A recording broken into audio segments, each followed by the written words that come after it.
Brooke's saying, because, yeah, paying attention is good. Hopeful. We have an agenda just so you can know how the structure of everything is going to go down. We'll have 15 minutes of just like an intro to critique. So if you are newer to debate, you know, maybe you participated in debate last year, so you're JV now, and you feel like you should know more about critiques, don't worry about it. We'll have an intro to what critiques are to provide everybody with a good understanding of why they exist in debate, what are the components of a critique, and kind of what the utility of it is in a debate round. We'll have a question and answer section for that as well. So feel free to, like as I is saying, to put those questions in the chat. As each of us are spewing, we'll just kind of switch off between going through those. So I really like this image that shows the iceberg, the tip of the iceberg, right? The thing that we can obviously see, and it looks super big. Like the expression comes out because we see that tip of the iceberg and it's super, super huge. And it see that is the iceberg. But if you look at the image, we see all the rest of the iceberg that actually is the majority of the iceberg is not visible to the naked eye or a person who is just looking at it from wherever they are.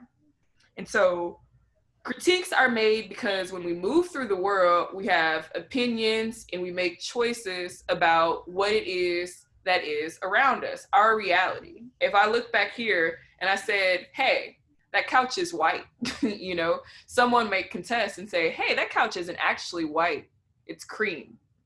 And we both have these different opinions about what this one thing is that may vary based upon my personal perspective or way of interpreting reality. And the thing is, it's up for discussion about which one that it is. If I say that this couch is white, you say this couch is cream, it's harder to explain with colors, but with how we interpret reality, debate and critiques and debate are meant to give us a way to hash out which perspective maybe holds more truth or which perspective holds more ethicality.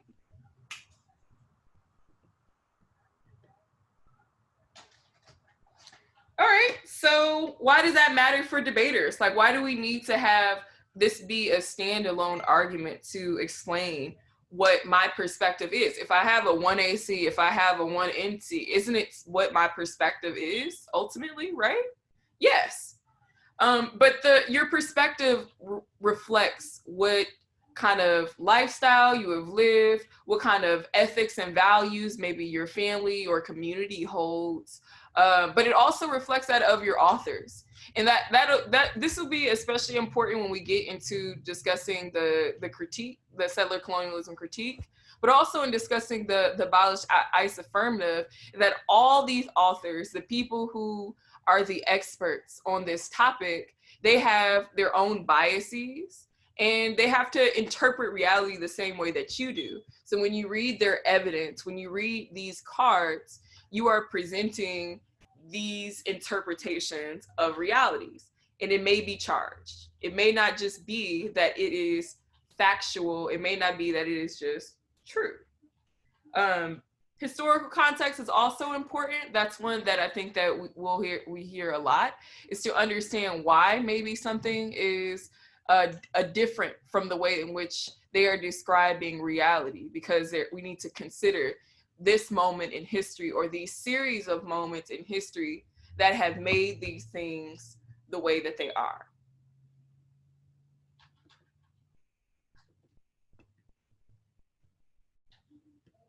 The parts of the critique. So similar to a disad or counterplan, there are parts that goes into making a critique a full, viable, offensive argument. The first part is the link. The link is what exactly about your opponent's argument or evidence, logic, or language connects them to the thing that you're criticizing. So if I was reading a capitalism critique, what exactly about the pieces of evidence that they read, the logic, the overall logic of the affirmative, or the language that they use to describe carrying out the affirmative, what about that makes it capitalistic. And now the thing is, there's types of links, but you can have more than one link in the debate. And it is encouraged for you to have some diversity in link so that there's more ways for the judge to understand why it is that your opponent is mostly this bad thing that you said that it is. So going back to that example that I was kind of bringing us to of capitalism, if I think that the affirmative is capitalistic, or it is an extension of capitalism, then what exactly are all the ways in which it is linked to that? It'll be helpful to show more than one way as opposed to showing just one way, because it gives you more room to prove why it is true that your interpretation of the affirmative is correct. Because if we remember, we all have interpretations of reality, and it's based off of, you know, our own opinions and the things that help structure us. So it helps to make it appear more objective, or like it is more factual, that your opponent is interpreting something in a way that is incorrect or is harmful when you have more than one ways to look at it. Old folks call it more than one way to skin a cat. The next part of the critique is the impact. This is an important part, and often the time that most of us kind of think about, because when many people think about a critique, we think of like, wow, critiques, they're going to talk about systemic violence and racism and sexism and misogyny and transphobia and homophobia and all these different things. What is the reason why their evidence, their logic, their language is a bad thing? And why does that mean they should lose the debate? Now, there's two ways that they might need to there's two ways that you might want to evaluate the impact that I think are important. Should they lose the debate because that means ultimately the affirmative won't actually be able to do good things in the world of fiat? And remember, fiat is the imagined world of the ad, right? If we give credence to the idea that the affirmative happens, is the critique is saying that ultimately it won't do good things. That's called the critique turns a case with the impact. Another way to consider the impact is if the language, or if the language or another element of the affirmative makes it so that the education that we garner from the affirmative is so now not good that they should lose the debate. So even if in the world of the affirmative, in the imagined fiated world, there are some cool things that could happen, the way that they put the affirmative together or how they talked about the subject was harmful and that they should lose the debate. That's another type of impacts. And we'll go more into depth in that in a little bit. The final part of the critique is the alternative. Which of these ideas or languages or images need to be challenged? And so how will we replace them? The alternative is really simple. The alternative is basically considering what is the decision that we should be making in response to the thing that we think is bad, right? So if I said to my mom, hey, I don't want to go to Walmart because they're super unethical in how they treat their employees. They underpay them, they do these terrible things, but I need to go get a pair of shorts. And we only have this certain amount of money to spend on that. My alternative to going to Walmart because there are all these bad things would be to go to a thrift store or maybe to buy some fabric from the fabric store and sew. The alternative is just suggesting that, hey, if there is something, or at least there are ways that there's sometimes an alternative might not directly solve the problem that the affirmative is talking about. So if I said, hey, I need to get some shorts, but I don't want to go to Walmart to get some shorts, the alternative may not directly resolve the problem of me needing shorts, but it would need to explain why shorts aren't important. or why I don't need shorts right now, or why a reason specifically to deal with what the affirmative has presented, it needs to explain why the new plan takes precedence over that, and it's given weight because we have those links and we have that impact. So hopefully this makes sense to how these all pieces are connected. And if there's more kind of questions that we have, let's put those in, make sure that we put those in the chat so that we don't forget. So when we get to the question and answer period, we can make sure we can just go through them pretty efficiently. So there are 3 types of critiques in the major sense. There might be kind of splinter critiques that explain in depth other areas that go into more explanation. So there's the ideology kind of critique, which suggests that, kind of like what we were talking about before with capitalism, that there is some ideology, and an ideology is basically a dominant way of thinking, like or I like the term master narrative, because a narrative is an explanation of the world or of a particular thing. And it is the master narrative or the ideology that we are critiquing with an ideology critique. For a representation critique, it's something about the way that the affirmative tells the story. So, for example, a good one is ableism. So I think I actually made an example earlier that might actually link to an ableist critique in a world where we were having a conversation or having a debate per se, because the critiques are things that apply to our regular conversations. Just to let you know, like, critiques don't apply just to debate. They apply to regular conversations. And so if we go back to the previous, okay, wait, how do I go? There we go. When I was talking about the iceberg, like, I was like, the naked eye, that could be considered an example of being ableist, because I'm using a metaphor that is representative of a function that everybody, or a thing that everybody doesn't have.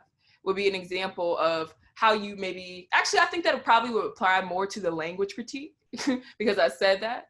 But ableism and critiques of ableism are traditionally kind of floating between the two of these things, representations and language. But the final one, the language critique, it's pretty self-explanatory. It's often used when in response to something that a debater said to either another debater in the round, or in a way that they used words that are charged historically or ethically. Ethically charged things are usually connected with something in history, like this word maybe had been a slur of some kind of sort, and is important to consider in the debate round because it affects how people are comfortable with participating. So I like to think of, except there are these types of critiques, but I think that it's important to categorize them in 2 ways. The first is that there is form critiques and there are content critiques.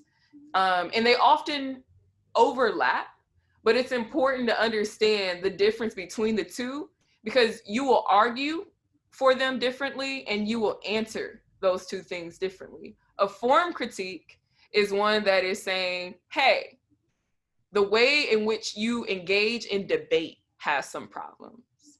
A content critique is saying, in the world of the affirmative, something is a problem.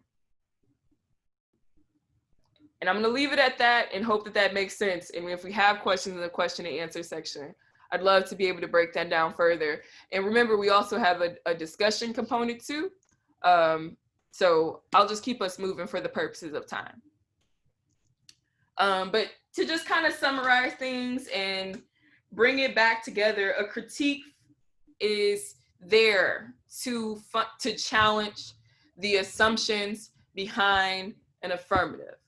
Now that it's neutral, it's not neutral. It offers some kind of negative impact for whatever reason that the critique isolates. But a critique is an average thing in debate. We make critiques in more than just the standalone big K that we've kind of, we're having this particular conversation about. We critique when we include theory. We critique when we have a disad. We critique when we have a counter plan. We're suggesting that the way that you are thinking about doing things is incorrect for whatever reason. What a critique does differently from these arguments, we'll get to in just one second. It's like a disad. It is like a disad. People who have their own biases against critique because of the history of the argument often call a critique a non-unique disad. And if we can remember, a disad thrives based off of uniqueness to its argument. And so pejoratively, or to speak in a way that is negative about critiques, as an argument in debate, people who are against them will describe a critique as a non-unique disad, which basically suggests this thing is already happening, so it's not important or more important than the affirmative. But it's only sort of like a disad. It's not based in the idea that if X doesn't pass, it's not like it doesn't have a direct trade-off in the way that a disad might have to an affirmative. It has a connection, and there is an opportunity cost, which is why we have an alternative, but there should be some uniqueness to your links. There may not be uniqueness to the overall impact of racism, systemic violence, of gendered violence, et cetera, whatever the specific impact of the criticism is, but there should be a uniqueness to the link. The affirmative does this thing, and that it's bad that the affirmative does this thing for whatever your impact is. Additionally, you can provide an alternative. So in a sense, when you think about a critique as similar to a disad or a counter plan, it is because you have the ability to have an alternative to the affirmative. But here's the catch. You don't have to have an alternative. You can also decide that if you have a critique that you believe outweighs, one, it outweighs, and it two, turns the case, you could go for your critique without having an alternative because it deals with the substance of the affirmative. It suggests that you are not doing the thing that you said that you are going to do, and I have told you why with my critique. And so I don't need to prove to you that there is some other thing that we could and or should be doing, because given the format of debate, my responsibility as a negative is to say you're wrong. And I love being negative in debate because it's great to just say you're wrong. And that's all that you can leave it at. You do not have to have an alternative. You can go for case.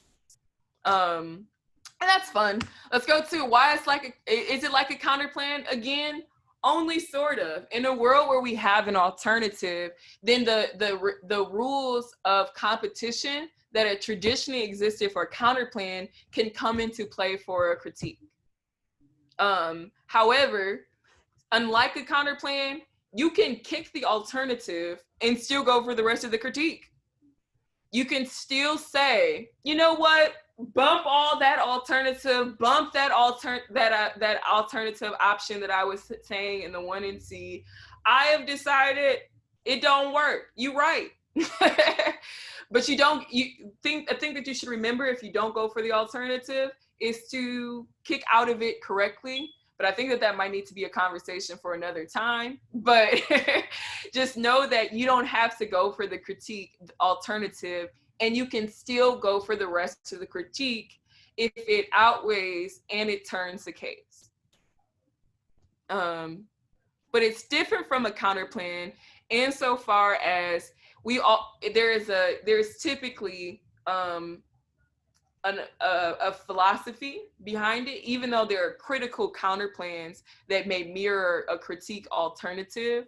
Unlike a counterplan, though, remember, you can kick out of the alternative and the critique be a viable argument.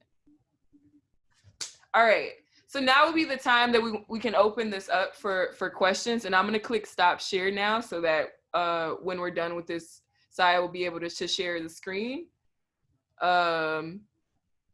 So let's see, do we have any questions so far about the components of a critique? Because remember, in Saya's section, she's going to cover the settler colonial critique in specific. And so we could be able to apply some of the parts that we learned from the intro to a critique to that individual case. So if you have some questions so far, feel free to drop that and, or, you know, say it if you feel like it as well.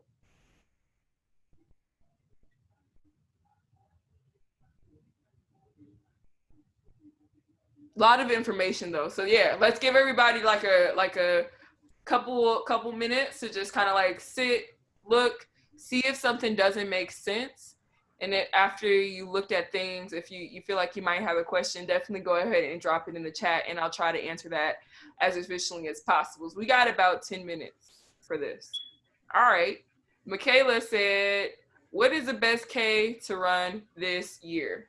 I think that it'll vary. It'll vary per round. You know, like you don't know exactly what critique may be relevant for the debate that you have. Because we could say, hey, the best critique for the criminal reform topic is that we shouldn't be doing any reform. Reforms are bad. Abolition, you know?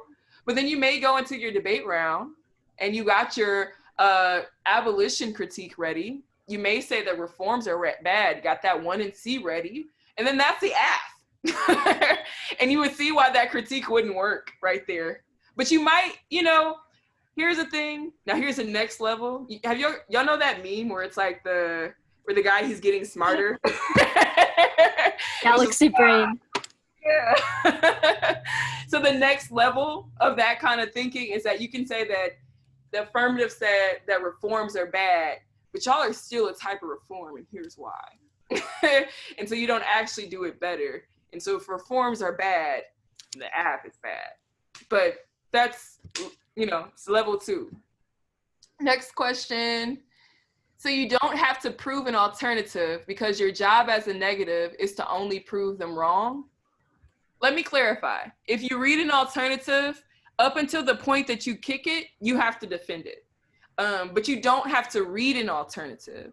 And if you decided that you wanted to read an alternative, but at somewhere in the debate, you can see where the alternative might not access solvency in the way that you thought that it would, you can kick out of that alternative and the critique would still be an argument that you could win the debate on, because your responsibility as a negative in a world where you're not going for a competitive option to the F, you can defend the status quo.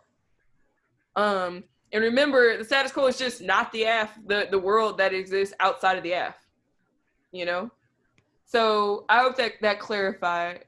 The next question that we have is, I know that some people use critiques as an affirmative. How does that work? So that will vary. That will vary. So people can create many different types of critical affirmatives. And that would have to be a separate conversation, to be honest with you, just because the ways in which somebody can read a critical affirmative are similar, but different than what we could do on the negative, because it can be one of 2 types of critical affirmatives. It can be a critical affirmative that is like an interpretation of the topic, or it can be a critical affirmative that is criticizing debate. Or it can be a criticism, the kind of synthesis of the 2, which is a criticism of debate through the topic. And so those are the ways that a person might, go ahead, sorry. Oh, sorry. I was just gonna add that Devin recorded a lecture on this that he'll be sending out this afternoon, or that the camp will be sending out this afternoon. So there will be more of that if you want to look into it and watch that lecture. But I didn't mean to interrupt you. Sorry. No, appreciate it. That's super helpful. Make sure, because I think that's what Devin mentioned this morning, right? Yeah. So yeah, Devin has a conversation that I think will be a helpful supplement to this one, because this is generally about how critiques operate. So the things that we learned about critiques in terms of like representations and ideology and perspective, all of that stuff still applies to an affirmative that is critical. But the ways in you wouldn't need the components in the same way that you might for if you were reading it as a negative off case argument. Okay. The next question that we have is, what kind of framework should you run against the negative team? Well, it begs the question of what your perspective is on the argument. Okay, so there's not a one size fits all for framework, and that's the most unfortunate thing about the development of framework and debate, because I think that framework would be a really helpful tool if you developed your own standards and ethics for what you think should be in the debate, because framework should be dealing with the same two things that we talked about earlier with what how those critiques kind of function: the form of the argument or the content. Do you think that the argument should be in debate at all? Because there are some kind of framework arguments that say, Case, get them out of here. You know, they're ruining the activity. They're messing up the kids, you know, just bad stuff here, just bad. Or it could be a criticism of the way that you performed your critique. You can have a critique, but why are you doing poetry? You know, why are you playing that hippity hop music? You know, like, what's going on here? A critique can be in debate, but there's a certain way that this critique should exist in the activity. Or your framework could be criticizing the content of the critique. Maybe debaters shouldn't be making arguments about identity and people's personal, making an ad hominem attack, or whatever thing that you think that the critique is doing. There is something in the content of it, maybe, that you think is a problem and a reason why that team should lose. And that's something to consider. Is your framework suggesting that this is a reason why the team should lose? Or is your framework saying that this is a reason why the critique should not be considered before the fiated or the pretend implications of the plan? So in the imagination world, you know, in the whatever the plan text says, assuming that we have a policy affirmative in this context, but even if we had a critical one, whatever it is in the imagined world of the affirmative, you know? All right. Where are we at in the questions? Lena's question. What do we do when the alternative is just asking you to change your mindset? Like, there's no actual timeline to solve. How do we strengthen that argument to make the alt preferable?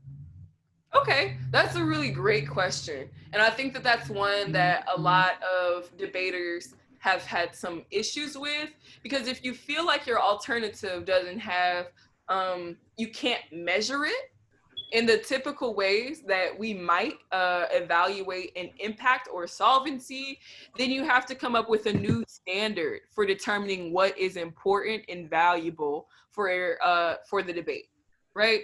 So like, if your alternative is saying that, all right, settler colonialism, throw it away, it's bad, you know, like, we got to get rid of it, got to do something else, think about it better. If that's important, what are the reasons as to why it is more important than the conversation that the affirmative has started?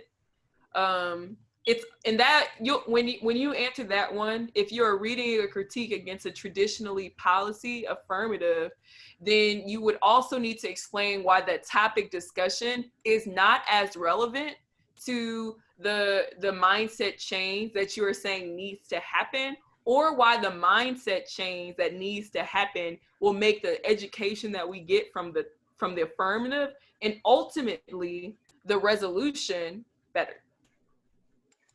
We got to get something out of it. The mindset shift has to be better than both the fiated implications of the plan or I think it's best to kind of, when you're dealing with the critique, this is my personal perspective, is that I think that it is best to have a combination of strategies. I would, if I was reading an alternative that said to change my mindset, I would want to definitely say that having this mindset change is better for topic education, but I also would say topic education ain't that important comparatively. Even if, we want to always have even if statements, even if there is a risk that there is some topic education that we have forfeited with this mindset shift discussion, this mindset shift is way more important than the conversation that would have happened because XYZ reason. Let's see, we got 2 more questions and then we'll move on to the next section. Should we view critiques as a tool only to use on the negative? Definitely not. I love to make critiques at every part of the debate. You should make a critique in the 2NC. You should make a critique in the 2AC. You should make a critique always. Critiques are great because critiques are the most natural argument in debate. When you have a line by line and you don't have any cards for an argument, the best way to go against it is to directly refute those words in the best way that you can. And that's a critique. You're criticizing it because you're combating it. You're criticizing it. So a critique should exist not as this mythical thing we think of off in the distance. Like a critique is a unicorn that we can only visit in Narnia. Like the critique is a way to engage with your opponent's argument that critiques it, and it also, evaluates it. You got to understand it. Last question, and then we're going to move on. Would quote, the affirmative only solves in the world of fiat, end quote, be the way to push the alternative, which is just reject the affirmative, since the affirmative would only perpetuate whatever you're critiquing, both in the debate space and in the world of fiat? All right, I need to read that question again. Would the AF only solve in the world of fiat be a way to push the alternative? So yes, that is an argument that you can make, that the affirmative only solve in the world of fiat. However, I would not encourage that to be the sole argument that you go for. Why? Because that's a defensive argument, and it's not that good defense. And here's why. Because you're granting them affirmative solvency. You're suggesting that if they said in the world of the affirmative, we solve for nuclear war, and you're saying, only in that world do you solve for nuclear war, or the judge is going to be like, I find it pretty persuasive to possibly deal with this question of nuclear war. You can win the debate. You can win the debate saying the affirmative only solve for nuclear war in a pretend world of fiat. But I think that you would need to win that we should not only be thinking about the world of fiat in evaluating this debate.